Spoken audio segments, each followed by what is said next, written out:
Olá, galerinha, tudo bem com vocês? Estamos mais uma vez para uma aula online, né? Uma aula remota, né? Bom, hoje nós vamos falar de sujeitos do direito, né? Os sujeitos do direito, quando a gente fala em sujeitos, vamos lembrar da aula de português. Sujeitos é aquele que faz parte, que comete a ação numa frase. Lembram disso? Então, o sujeito, na verdade, são as pessoas. E dentro do âmbito jurídico, quando a gente fala sobre sujeitos, a gente está falando da pessoa natural ou física, é o ser humano. A personalidade civil do homem, ele começa do nascimento com vida. Quando o ser humano, ele nasce com vida, começa a personalidade civil dele. A existência da pessoa natural, ela termina com a morte. O artigo 1º e 2º do Código Civil, ele fala exatamente sobre isso. Olha só, artigo 1º do Código Civil. Toda pessoa é capaz de direitos e deveres na ordem civil. Artigo 2º. A personalidade civil da pessoa começa do nascimento com vida, mas a lei põe a salvo, desde a concepção, os direitos do nascituro. Então, assim, gente, quando a pessoa nasce, se ela nasce com vida, ela é considerada uma pessoa física ou natural, tá? Mas é claro que a lei ela vai proporcionar direitos e deveres para o nascituro, ou seja, para aquela pessoa que está na barriga, né? Então ele já tem direitos, mas ele só é considerado ter uma personalidade civil quando ele nasce com vida, tá? E essa personalidade civil, ela termina com a morte. Simples assim, né? Super fácil. Não tem nada de complicado aí. Muito bem. Essa pessoa natural ou física, que é mencionado pelo artigo 1º e 2º do Código Civil, quando é que ela atinge a capacidade civil? Como assim? Quando ela começa a responder pelos seus próprios atos perante a sociedade. Isso acontece quando esta pessoa ela atinge a maioridade civil, ou seja, ela atinge 18 anos completos. Não é 17 anos e meio, não é 17 anos e 11 meses, é 18 anos completos. A capacidade civil é a aptidão da pessoa física para exercer direitos e assumir obrigações. Nem todos têm capacidade plena, pois há fatos que podem vir a reduzir ou anular essa capacidade. Há pessoas que são maiores de 18 anos, são capazes civilmente, porém, devido a alguma situação, ela não tem a capacidade civil, ela precisa de alguém que os represente de alguma forma, tá? Existe também essa possibilidade. Muito bem, a maioridade civil, como eu disse a vocês, ocorre aos 18 anos completos, né? O Código Civil, no artigo 5º, ele fala sobre a maioridade civil ser declarada antecipadamente. Como assim? Existem algumas situações, tem previsão no Código Civil, no artigo 5º, em que a pessoa entre 16 e 18 anos, ela pode atingir a maioridade civil antecipadamente. Ou seja, ela responde pelos seus próprios atos perante a sociedade. Gente, quando a gente fala de maioridade, só um parêntese, quando a gente fala de maioridade civil, a gente está falando sobre as responsabilidades na sociedade, tá? Dos atos civis. A gente não está falando dos atos criminais, no caso, a maioridade penal, né? Nós não estamos falando da maioridade penal, nós estamos falando da maioridade civil. É diferente, tá? E, consequentemente, é a mesma idade a maioridade civil e a maioridade penal, tá? mas não estamos falando aqui de maioridade penal, e sim de maioridade civil. Bom, quais são essas hipóteses? E aí a gente vai tratar de cada um deles, tá? Em que o menor de 18 anos e maior de 16, ele pode ter a sua maioridade civil antecipada. O primeiro que cita o artigo 5º do Código Civil é a emancipação por concessão dos responsáveis. Como assim? Se eu tenho um filho que ele tem 17 anos e eu acredito que ele já pode responder perante a sociedade, que ele é responsável, que ele pode responder pelos seus próprios atos. Eu vou até um cartório e faço uma emancipação, ou seja, eu digo lá que ele é responsável, que ele pode já responder pelos seus próprios atos. E aí é feito um documento de emancipação. A partir daquele dia, ele pode responder pelos seus próprios atos.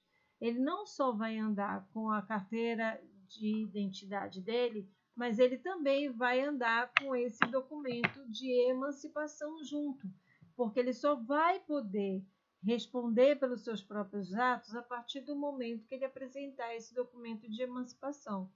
Então, a partir dali, ele vai poder firmar contratos bancários, ele vai poder abrir empresa, porque ele obteve a sua maioridade civil antecipada, né, através do documento de emancipação. Outro item também importante que faz com que a maioridade civil seja antecipada entre 16 e 18 anos é o casamento. O casamento, ele declara a maioridade civil antecipadamente. Por quê? Porque se o menor de 18 anos e maior de 16, ele vier a casar, ele vai precisar que o seu representante legal, os seus pais, autorizem esse casamento. Automaticamente, quando os pais estão dando essa autorização, significa que ele está dizendo que ele já é responsável, que ele pode casar e ele pode responder pelos seus próprios atos. Então, o casamento, ele também antecipa a maioridade civil, né? Outra hipótese de antecipação da maioridade civil é o emprego público. O emprego, se a pessoa toma posse em emprego público, ela também tem a sua maioridade civil antecipada. Ah, peraí, professora. Para eu ter um emprego público, eu preciso fazer o meu concurso público, né? A maioria dos empregos públicos são através de concurso público. Preciso fazer o concurso público. Se eu fizer o concurso público, aí eu não posso fazer porque lá no edital diz que eu preciso ter 18 anos completos. Muito bem. É por isso que no edital está escrito que eu tenho que ter 18 anos completos para fazer aquele concurso. Porque se o edital do concurso ele fosse omisso, qualquer menor poderia fazer aquele concurso. E aí, se ele tomasse posse, automaticamente ele tinha sua maioridade civil antecipada. Tá? Muito bem. A próxima hipótese é a colação de grau em curso superior. Tá? A colação de grau em curso superior. Se o menor de 18 anos e maior de 16, ele colar grau em curso superior entre 16 e 18 anos, ele também tem a sua maioridade civil antecipada. Ah, professora, isso não existe. Existe, gente, existe sim. São aqueles casos de pessoas que têm um QI muito elevado, e aí elas acabam chegando à formação do curso superior antes da normalidade, e acabam colando o grau. Se isso vier a acontecer, ela tem a sua maioridade civil antecipada, ela já responde pelos seus próprios atos como se fosse uma emancipação, tá? Ela responde como se 18 anos ela tivesse. Outro item é a aquisição de economia própria resultante de emprego ou estabelecimento civil ou comercial. Nesse caso aqui, o menor de 18 anos e maior de 16, ele precisa ter uma economia própria, ou seja, ele precisa se sustentar. Ah, mas eu já faço isso faz tempo, já me sustento. Não é bem assim, tá? Eu tenho que ser capaz de me sustentar sozinho, só com o meu rendimento eu consigo suprir o meu sustento.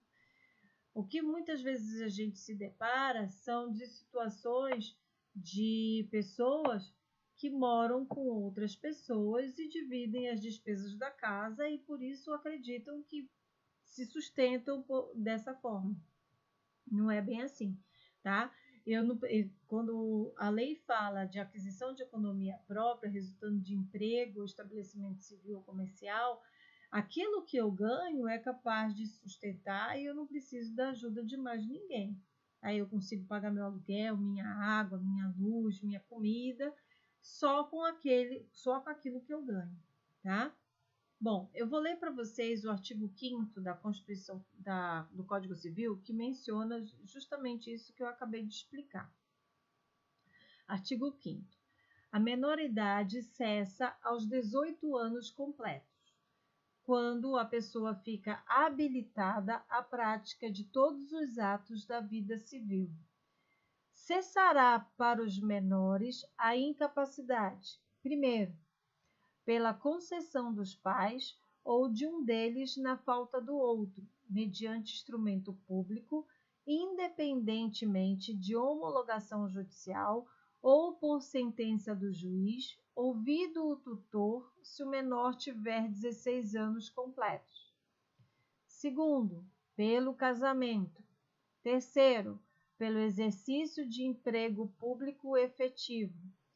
Quarto, pela colação de grau em curso de ensino superior.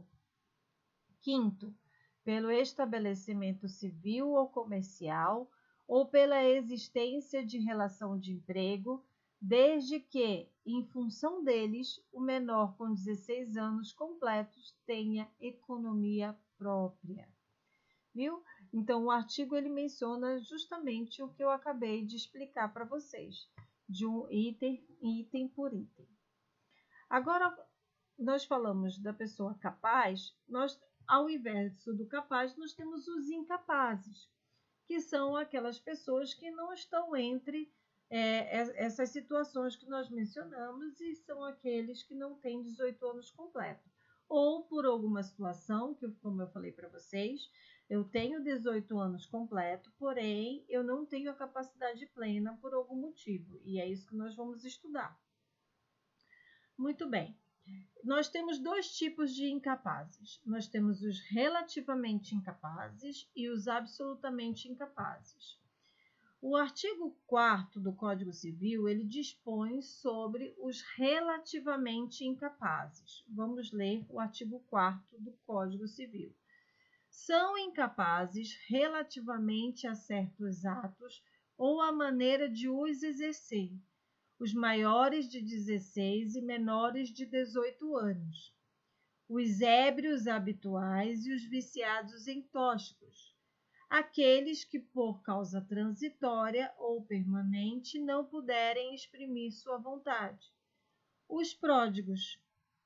No final, menciona a capacidade dos indígenas será regulada por legislação especial. Muito bem. Quem são os relativamente incapazes? Olha só, o nome está falando relativamente incapaz. Ele não é totalmente incapaz, devido à situação em que ele se apresenta, em alguns instantes ele tem momentos de lucidez ou de responsabilidade. Então, eles são relativos, eles não são totalmente incapazes, tá? Quem está dentro dessa relatividade da incapacidade? São os menores entre 16 e 18 anos. Como eu falei para vocês, entre 16 e 18 anos, dependendo da situação, ele pode ter a sua maioridade civil antecipada. né? Caso contrário, ele é um relativamente incapaz. Todos os relativamente incapazes, eles precisam ser assistidos por alguém. Assistidos por alguém que os represente, assistido por alguém que esteja do lado deles para que tomem as decisões junto com eles, tá? E esses assistentes necessariamente têm que ter a capacidade civil. Muito bem. Então, são os menores entre 16 e 18 anos, os ébrios habituais. Quem são os ébrios habituais? São os alcoólatras, aquelas pessoas que bebem muito, né? Que não têm controle, né? Que tem os ébrios habituais é uma doença, os alcoólatras é uma doença, né? Então, eles precisam de tratamento. Então, por eles terem alguns momentos em que eles não têm a lucidez, eles precisam sempre estar assistidos por alguém. A mesma coisa que são relativamente incapazes são os viciados em tóxicos. Por quê? Os viciados em alguma droga entorpecente, eles têm momentos de lucidez, mas devido ao vício, alguns momentos eles ficam fora de si, né? Então, por isso que eles precisam estar assistidos por alguém capaz civilmente. Aqueles também que, por alguma causa transitória ou permanente, não puderem exprimir a sua vontade, ou seja, aquelas pessoas que estão doentes, internadas, estão em coma por algum motivo, elas não conseguem dizer a vontade delas, não conseguem mencionar. Então, eles também são considerados relativamente incapazes. E, por último, o artigo 4º do Código Civil menciona os pródigos. Os pródigos é aquela pessoa que gasta demasiadamente, ou seja, ela gasta descontroladamente, ela não tem um limite, né? Ela vai gastando tudo, colocando muitas vezes até a sua sobrevivência em risco, colocando as pessoas que dependem dela em risco, né, à mercê, muitas vezes podendo até passar fome por conta dos seus gastos demasiados, né? Então, esses são as pessoas em que precisam estar assistidos para os atos da vida civil por alguém que seja capaz civilmente. Normalmente, essas pessoas que os assistem são os pais, né? Que são os seus representantes legais. Né? Muito bem, nós falamos dos relativamente incapazes, mas também temos os absolutamente incapazes. O nome está falando, absoluto, né? Então, eles são totalmente incapazes. Em momento algum, eles podem responder pelos seus atos perante a vida civil. Momento algum. E a gente encontra eles no artigo 3º do Código Civil. São absolutamente incapazes de exercer pessoalmente os atos da vida civil os menores de 16 anos. Então, os menores de 16 anos, eles não têm responsabilidade nenhuma. Eles estão representados por alguém, que são os seus representantes legais, que normalmente são os pais. Eles os representam. Então, eles não podem fazer nada perante a sociedade, tomar qualquer ato civil, porque eles não têm capacidade civil. Eles são totalmente incapazes. Eles precisam de um representante legal, né? Bom, e como eu disse a vocês anteriormente, a capacidade civil dos índios ele é regulamentado por uma lei especial, até porque os índios eles têm a sua legislação própria, é diferente da legislação civil, tá? Muito bem.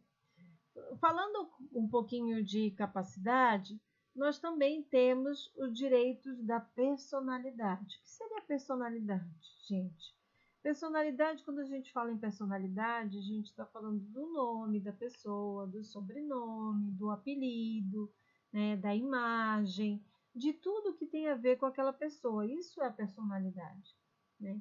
E o Código Civil, nos artigos de 11 a 21, ele menciona sobre os direitos da personalidade. O Código Civil, ele diz que, resumindo, ele fala que o direito da personalidade ele está amparando ao prenome, ao sobrenome, ao pseudônimo, a divulgação não autorizada de escritos ou da própria imagem e também até mesmo dos órgãos que tem a ver com aquela pessoa. Um exemplo que eu dou para vocês. Quando a gente faz um trabalho que a gente põe alguma informação de alguém que escreveu aquela situação, nós temos que mencionar quem foi que fez aquele trabalho, né? São as citações nos trabalhos acadêmicos. Lembra do que eu falei para vocês no primeiro dia de aula? Eu falei para vocês, gente, eu deixo gravar a minha voz, a minha imagem não. Lembra? Por causa do direito da personalidade. O direito da personalidade, ela me ampara e vocês só poderiam tirar fotos minhas desde que eu desse autorização. Isso é muito perigoso, gente. Tem pessoas que tiram fotos de pessoas no metrô e publicam nas redes sociais. Isso não pode, até porque eu só posso fazer isso se aquela pessoa que é a dona da imagem me autorizar a fazer, me autorizar a divulgar a imagem dela. A mesma coisa serve para o meu nome, para o meu apelido. Tanto é que nós temos famosos que acabaram incluindo no nome os seus apelidos, que é o caso da Xuxa, do Xuxa, né? Que é o caso do Lula. Então, eles incluíram os seus apelidos nos nomes, porque eles ficaram famosos, conhecidos com aquele seu pseudônimo, com aquele seu apelido. Então, a partir dali, eu tenho o direito da personalidade. Então quer dizer que eu não posso falar de ninguém, nem divulgar nada a respeito de alguém sem que aquela pessoa me autorize. Exatamente. Aquela pessoa, ela precisa me autorizar a divulgação para eu poder fazer, para eu poder divulgar. Caso contrário, ela pode sim me processar a respeito disso. Me processar porque ela tem o direito de personalidade. Bom, como estamos falando de pessoas, a gente vai falar também um pouquinho sobre a ausência, né? O que seria a ausência perante a legislação? Eu considero ausente a pessoa que desaparece de seu domicílio e não havendo notícia dela de jeito nenhum. Eu não sei onde aquela pessoa se encontra, não sei onde ela está. Então, a partir do momento que ela desaparece da sua residência e não dá notícias, ela é considerada como uma pessoa ausente. O que acontece com essa pessoa, com os bens dessa pessoa, a partir do momento que ela desapareceu e não deu mais notícias? Existem 3 etapas que são seguidas no caso de uma ausência de uma pessoa que tem bens, tá, gente? Fica bem alerta para isso, porque isso só vai acontecer com aqueles que têm bens, tá? A primeira fase vai ser arrecadado todos os bens da pessoa e vai ser nomeado um curador. A partir dali, daquela ausência daquela pessoa, vai ter publicações em editais de grande circulação, em editais e em jornais de grandes circulações, de 2 em 2 meses, informando que aquela pessoa está desaparecida, está ausente, e que foi nomeado um curador e que todos os bens delas foram arrecadados e estão sob os cuidados desse curador, né? Ao completar 1 ano, nós passamos para a segunda fase, para a segunda etapa, que é chamada de sucessão provisória. Essa sucessão provisória, os bens que foram destinados a esse curador para ele tomar conta, ele é transferido aos herdeiros provisoriamente, tá? Os herdeiros, a partir dali, vão ter acesso aos bens, porém, eles não vão poder se desfazer daqueles bens, porque é uma sucessão provisória, provisória. Eles podem usufruir? Podem, mas se caso a pessoa que está ausente retornar num período de 1 a 10 anos, ela pode reaver todos os bens dela da forma em que ela deixou. Então, os herdeiros que tiveram acesso a essa sucessão provisória, tiveram acesso a esse bem nessa fase de sucessão provisória, eles têm que ter cuidado, porque aqueles bens não lhes pertencem ainda. Tá? Foi só feito uma sucessão, uma transferência provisória, porque aquela pessoa ela está ausente. Mas se ela vier a retornar, eu preciso justificar e preciso prestar conta de todos os bens que estavam em meu poder. Né?